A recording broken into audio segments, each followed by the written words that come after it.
Mag-chill RG lang ako sa classic pero merong mayabang na nag-chat. Legit Red Cho yung TikToker na mahina. At parang familiar sa akin itong Cho, ito ata yung TikToker na si X-Cho ang pangalan. Tapos meron pa siyang sinabi sa akin. Malakas ka ba baka di ka tatagos sakin?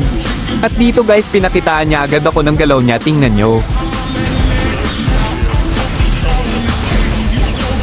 Kaya napasabi na lang ako dito ng TikToker nga. Dito guys pinakitaan niya ako ng double dash freestyle.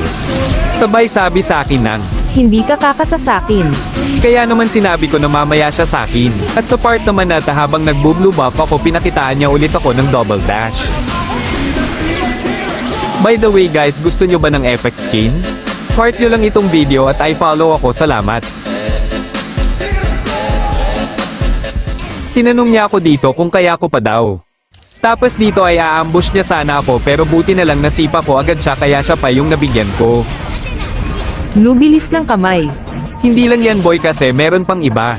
Kaya naman dito guys pinakitaan ko siya ng triple recall freestyle. Napahanga siguro siya kaya napasabi siya ng Grabe TikToker din. at dahil pinakitaan niya ako ng double dash kanina nga yun papakitaan ko siya ng double dash plus triple recall freestyle. Sa mga gusto nga pala ako makalaban dyan ilagay nyo lang ID nyo sa comment section at kailangan nakafollow kayo sa akin. Grabe ang lakas mo. Yun na ba yung sa TikTok lang malakas? Okay, warning 1 hit activated.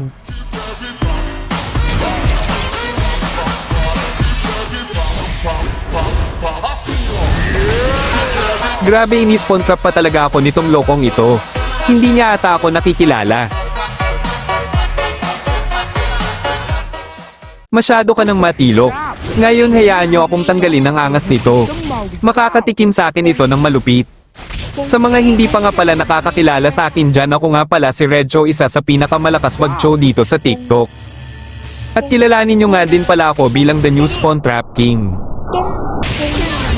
By the way guys, kung meron nga pala kayong kilala na malakas ay mention nyo lang siya dito at siya na ang isusunod ko.